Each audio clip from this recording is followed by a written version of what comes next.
அனைவருக்கும் வணக்கம். நியோமேக்ஸால் பாதிக்கப்பட்ட தூத்துக்குடி முதலீட்டாளர்களின் தற்போதைய ஏல நடைமுறை பற்றிய ஒரு விழிப்புணர்வு பதிவு. ஜனவரி 2026 நியோமேக்ஸ் வழக்கறிஞர் மாண்புமிகு நீதிமன்றத்தில் ஏற்கனவே 20,000 டிடிசிபி பிளாட்டுகள் இருப்பதாக சொல்லப்பட்ட நிலையில் 10,036 பிளாட்டுகள் எந்த பிரச்சனையும் இல்லாமல் இருக்கிறது. இதை மாண்புமிகு நீதிமன்றம் பொது ஏலம் விட்டு பணமாக மக்களுக்கு பகிர்ந்து கொடுக்கலாம் என்று சொன்னார்கள். பிளாட்டுகளின் மொத்த மதிப்பு ரூபாய் 1,472 கோடியாக மதிப்பிடப்பட்ட நிலையில் தற்போது நடக்கும் ஏல நடைமுறையின் மூலம் அது ரூபாய் 1,500 கோடிக்கு ஏலம் போக வாய்ப்பிருப்பதாக நீதிமன்றம் கருதியது. புகார்களின் மொத்த முதலீட்டு மதிப்பு 6,000 கோடியாக இருக்கும் பட்சத்தில் தற்போது நடக்கும் இந்த ஏல நடைமுறையின் மூலம் ஒரு 1,500 கோடியாவது சேகரமாகும் பட்சத்தில் புகார்தாரர்களின், அதாவது பாதிக்கப்பட்டவர்களின் அவசர தேவைக்காக நீதிமன்றம் கொடுக்கும் தீர்வாக ஒவ்வொருவரின் முதலீட்டு தொகையில் ஒரு 25% அவர்களுக்கான தீர்வு தொகையாக கொடுக்க முடியும் என்ற நல்ல எண்ணத்தில் நீதிமன்றத்தால் இந்த முறை முன்மொழியப்பட்டது. இந்த வழக்கில் மாண்புமிகு நீதிபதி அவர்கள் டான்பிட் அண்ட் பர்ட்ஸ் சட்டத்தின்படி நியோமேக்ஸின் சொத்துக்களை வெளிநபர்கள் பொது ஏலம் மூலமாக பணம் கொடுத்து எடுப்பார்கள் என்ற எண்ணத்தில் ஆன்லைன் ஏலம் விடும் MSTCயின் மென்பொருள் மூலம் ஏல நடவடிக்கைகளுக்கு உத்தரவு வழங்கினார். ஆன்லைனில் ஏலம் விட பயன்படும் MSTCயின் மென்பொருளை பயன்படுத்தி நடத்தப்படும் இந்த ஏலத்தின் மூலமாக வெளிநபர்கள் இந்த ஏலத்தில் கலந்து கொண்டு நியோமேக்ஸின் சொத்துக்களை எடுத்து DROவின் கணக்கில் வரவு வைக்கப்படும் தொகையினை முதலீட்டாளர்களுக்கான தீர்வு தொகையாக ஓரளவாது கொடுக்க வேண்டும் என்பதுதான் நீதிமன்றத்தின் முதன்மை நோக்கமாகும். பொது ஏலம் என்றாலே EMD கட்டாயம் என்பது அனைவருக்கும் தெரிந்த ஒன்று. நீதிமன்றத்தில் சில சங்கங்கள் சார்பாக பேசியவர்கள் பாதிக்கப்பட்டவர்களும் வெளிநபர்களைப் போலவே பணம் செலுத்தி ஏலம் எடுக்க தயாராக இருக்கிறார். அவர்களுக்கு EMDயில் இருந்து விலக்கு அளிக்க வேண்டும் என்று கேட்டுக்கொண்டதற்கு மாண்புமிகு நீதிபதி அவர்களும் பாதிக்கப்பட்டவர்களுக்கு நியோமேக்ஸின் சொத்துக்கள் சென்று சேர்ந்தால் நல்லது என்ற நல்ல எண்ணத்தில் அவர்களுக்கு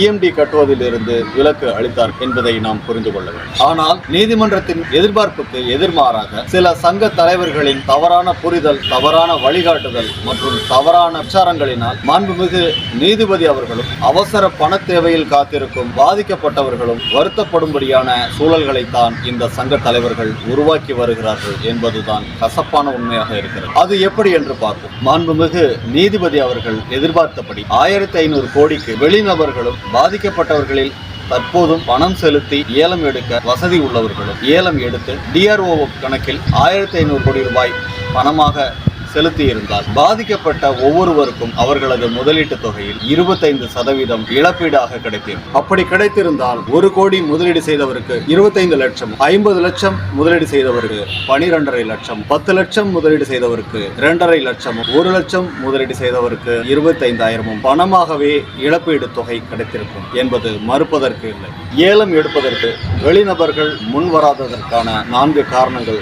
1, ஒரு சில இடங்கள் தவிர மற்ற இடங்கள் வளர்ச்சி அடைய பல வருடங்கள் ஆகும். 2, நியோமேக்ஸின் சொத்துக்கள் அவர்கள் விற்பனை செய்தது போக எஞ்சி இருக்கும் நிலங்கள் இங்கொன்றும் அங்கொன்றுமாக இருக்கும். 3, பிளாட்டுகளின் விலை மார்க்கெட் விலையை விட ஒரு சில இடங்களில் அதிகமாக இருக்கிறது. 4, வெளியில் உள்ள ரியல் எஸ்டேட் நிறுவனங்கள் ஏலம் எடுத்த சொத்துக்களை மறுவிற்பனை செய்யும் அளவுக்கு முழு ப்ராஜெக்டாக இல்லை. இது போன்ற காரணங்களால் வெளிநபர்கள் ஏலம் எடுக்க முன் வருவது. கடந்த 17 மார்ச் 2026 முதல் 15 மே 2026 வரை நடந்த முதல் சுற்று ஏல நடவடிக்கைகளை கொஞ்சம் ஆராய்ந்து முதல் சுற்றில் ஏலம் எடுத்த 1,981 பேர்களில் 4 நபர்கள் மட்டுமே வெளிநபர். மீதமிருக்கும் 1,977 பேர்களும் பாதிக்கப்பட்ட முதலீட்டாளர். ஏலம் எடுக்கப்பட்ட மொத்த தொகை 150 கோடி மட்டுமே. இந்த 4 நபர்களும் DRO கணக்கில் ஏலம் எடுத்த தொகையை பணமாக செலுத்த வாய்ப்பு. அப்படி அந்த 4 நபர்கள் ஏல தொகையை முழுமையாக செலுத்தும் பட்சத்தில் டான்பிட் நீதிமன்றமானது அவர்களுக்கு உடனடியாக சேல் சர்டிபிகேட் வழங்கும். ஏலம் எடுத்த மற்ற பாதிக்கப்பட்டவர்கள் மூலமாக DRO கணக்கிற்கு பணமாக ஏதாவது வரவு வர வாய்ப்பு உள்ளதா எனும் கேள்வி எழுகிறதா? பாதிக்கப்பட்ட ஒருவர் 10 லட்சத்திற்கான பாண்டு அல்லது ரசீது வைத்திருப்பதாக எடுத்துக்கொள்வோம். அவர் இந்த ஏலத்தில் 12 லட்சம் ரூபாய்க்கான ஒரு பிளாட்டை புக் செய்திருந்தால் அதிகபட்ச தொகையான 2 லட்சத்தை அவர் DRO கணக்கில் செலுத்த வேண்டும். ஆனால் தற்போது பாதிக்கப்பட்டவரின் கையில் இருக்கும் பாண்டு மதிப்புக்கு மேல் அதிகமான மதிப்புக்கு பொருட்களுக்கு எடுக்கப்பட்ட ஏலத்தொகையை EOW கணக்கில் வரவு வைக்கப்பட வேண்டும் என்று நினைவூட்டல் கடிதம் அனுப்பப்படுகிறது. இதற்கு காரணம் என்ன? அப்படியானால் இவர் கையில் வைத்திருக்கும் பாண்டுக்கான முழு தொகையையும் அவர் எடுத்த ஏலத்திற்காக அவர்கள் முழுமையாக எடுத்துக்கொண்டார்கள் என்றுதானே அர்த்தம். அவருக்கான முழுமையான செட்டில்மெண்ட் நடந்துவிட்டது என்றுதானே அர்த்தம்? நிச்சயமாக இல்லை. ஏனென்றால் முதல் சுற்று ஏலம் 100% வெற்றி அடைந்தாலே 25% தான் ஒரு முதலீட்டாளருக்கு தீர்வு தொகையாக கிடைக்கும். அப்படியானால் 10 லட்சம் முதலீடு செய்த ஒருவருக்கு 10 லட்சம் மதிப்புள்ள ஒரு பிளாட்டை சொந்தமாக்க வேண்டும் என்றால் 2.5 லட்சம் போக மீதி 7.5 லட்சத்தை DRO கணக்கில் அவர் செலுத்தி ஆக வேண்டும். அப்படி அவர் செலுத்த தவறினால் DRO கணக்கில் அவர் அதிகப்படியாக செலுத்திய 2 லட்சம் ரூபாயை திருப்பி வாங்க முடியாது என்பதால் தான் EOW கணக்கில் பணம் செலுத்துமாறு அறிவுறுத்தப்படுகிறது. பாதிக்கப்பட்ட முதலீட்டாளர்கள் ஏன் ஏலத்தில் கலந்து கொள்கிறார்? நியோமேக்ஸ் நிறுவனத்தின் சாதகமான சங்க தலைவர்கள் தவறான, சட்டத்துக்கு விரோதமான, கொஞ்சம் கூட உண்மை இல்லாத பொய் பிரச்சாரங்களை செய்து பணம் கிடைக்காது, இடமாவது வாங்கிக் கொள்ளுங்கள் என்று பயத்தையும் ஆசை வார்த்தைகளையும் காட்டி மீண்டும் பாதிக்கப்பட்ட முதலீட்டாளர்களை நீதிமன்ற கண்டனத்திற்கு பண இழப்பிற்கு ஆளாக்குகிறார்கள் என்பதுதான் உண்மை. எப்படி என்று பார்ப்போம். உதாரணத்திற்கு 10 லட்சம் முதலீடு செய்த 2 வாடிக்கையாளர்களை கணக்கில் எடுத்துக்கொள்வோம். ஒருவர் நீதிமன்ற ஏல நடவடிக்கை குறித்து அறிந்தவர். அவரிடம் பணம் இல்லை, அதனால் அவர் ஏலத்தில் கலந்து கொள்ளவில்லை. பணமாக கிடைத்தாலும் சரி, நிலமாக கிடைத்தாலும் சரி என்று நீதிமன்றத்தின் இறுதி தீர்வுக்காக அவர் காத்திருக்கிறார். இரண்டாவது நபர் நியோமேக்ஸ் பினாமி சங்கங்களின் ஆலோசனையை நம்பி அவரது முதலீடான 10 லட்சத்திற்கும் ஏலம் எடுத்திருக்கிறார் என்று வைக்கிறோம். இப்போது நடக்கும் ஏல முறைப்படி 3 மாதத்திற்கு ஒரு முறை மறு ஏலம் என்று இதே ஏல முறை நீடித்தால் அந்த ஏலமும் முடிவதற்கு கிட்டத்தட்ட 15 வருடங்கள் ஆகலாம். இறுதியில் DRO கணக்கில் இந்த ஏலம் மூலமாக போதைய நடைமுறைப்படி ஒப்பீடு செய்து வைத்துக் கொண்டால், உதாரணத்திற்கு ஒரு 600 கோடி மொத்தமாக அந்த பணம் சேர்த்திருந்தால் ஒவ்வொரு பாதிக்கப்பட்ட முதலீட்டாளர்கள் 10% தான் தீர்வு தொகையாக கொடுக்கும் என்ற நிலை உருவாகும். அப்படியானால் 10 லட்சம் போட்ட முதல் நபருக்கு அவரது 10%-மான 1 லட்சம் ரூபாய் பணமாக கிடைக்கும். இதே போல் 10 லட்சத்திற்கு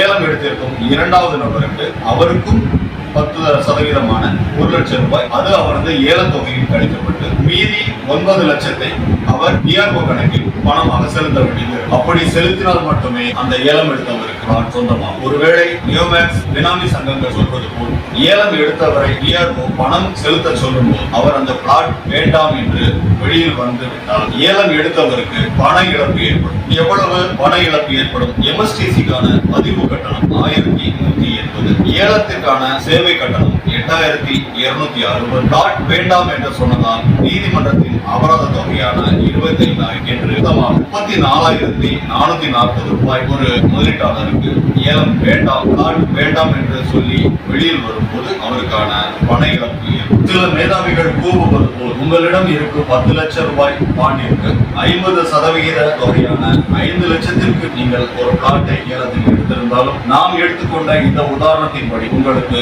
10% தீர்வு தொகையாக 1 லட்சம் கழியும் போது மீதம் இருக்கும் 4 லட்சத்தை பணமாக செலுத்த வேண்டியிருக்கும். நீதிமன்ற அறிவுறுத்தலின்படி நீங்கள் ஏலம் எடுக்கும் மதிப்பிற்கு பணம் கட்ட முடியும் என்ற நிலை இருந்தால் நிச்சயமாக நீங்கள் வெளிநபர் போல் இந்த ஏலத்தில் கலந்து கொள்ளலாம். அதுதான் சட்டப்பூர்வமானது. இந்த விஷயங்களை புரிந்து கொள்ளாமல் தயவு செய்து நீதிமன்ற அவமதிப்பு செயல்களில் ஈடுபட வேண்டாம். அது அல்லாமல் நியோமேக்ஸின் திருச்சி மூத்த சங்க பினாமி, தேனி இளைய சங்க பினாமியின் ஆசை வார்த்தைகளையோ பயமுறுத்தல்களையோ அறிவுறுத்தல்களையோ நம்பி மீண்டும் ஒரு முறை பண இழப்பிற்கு ஆளாக வேண்டாம், நீதிமன்ற கண்டனத்திற்கும் ஆளாக வேண்டாம் என்று முதலீட்டாளர்களை அன்புடன் வேண்டி கேட்டுக்கொள்கிறோம். இதற்கெல்லாம் மாற்று வழிதான் என்ன?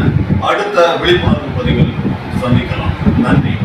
நியோமேக்ஸால் பாதிக்கப்பட்ட புகார் அளித்திருக்கும் வாடிக்கையாளர்களுக்கு நீதிமன்றம் அறிவிக்கும் தீர்வு திட்டங்கள் பற்றி தெளிவாக அறிந்து கொள்ள மாவட்ட வாரியான வாட்ஸ்அப் குழுக்கள் ஆரம்பிக்கப்பட்டுள்ளது. இந்த வீடியோவின் டிஸ்கிரிப்ஷனில் கொடுக்கப்பட்டுள்ள குரூப் லிங்கை பயன்படுத்தி உங்களது மாவட்ட குழுக்களில் உங்களை இணைத்துக் கொள்ளுங்கள். மிகுந்த துயரத்திலும் குழப்பத்திலும் இருக்கும் நியோமேக்ஸ் முதலீட்டாளர்களே, அவேர்னஸ் அசோசியேட்ஸ் யூடியூப் சேனல் 2019 ஆண்டு ஆரம்பிக்கப்பட்டது. யூடியூபர் மாதிரி பணம் சம்பாதிக்க ஆரம்பித்தது அல்ல இந்த சேனல். தற்போது சில தீய சக்திகள் சங்கங்கள் என்ற பெயரில் யூடியூப் சேனல் ஆரம்பித்து முதலீட்டாளர்களுக்கு நிறுவனத்தின் உண்மை நிலையை மறைத்தும் நீதிமன்ற உண்மை தகவல்களை திரித்தும் அல்லது குற்றம் சாட்டப்பட்டிருக்கும் நிறுவனத்திற்கு ஆதரவாக மறைமுகமாகவும் நேரடியாகவும் அவர்களின் குற்றங்களை ஊக்குவிக்கும் வகையிலும் முதலீட்டாளர்கள் மத்தியில் குழப்பம் ஏற்படுத்தியும் பதிவிட்டு வருகின்றார்கள். தூத்துக்குடி திரு சுரேஷ் அவர்களின் தலைமையில் முதலீடு செய்து புகார் அளித்திருக்கும் தூத்துக்குடி நியோமேக்ஸ் வாடிக்கையாளர்கள் பதிவிடும் அவேர்னஸ் அசோசியேட் யூடியூப் செய்திகள் நீதிமன்றத்தில் முன்வைக்கும் தீர்வு திட்டங்களை அடிப்படையாக கொண்டிருக்கும். எனவே மறக்காமல் சப்ஸ்கிரைப் செய்து கொள்ளுங்கள்.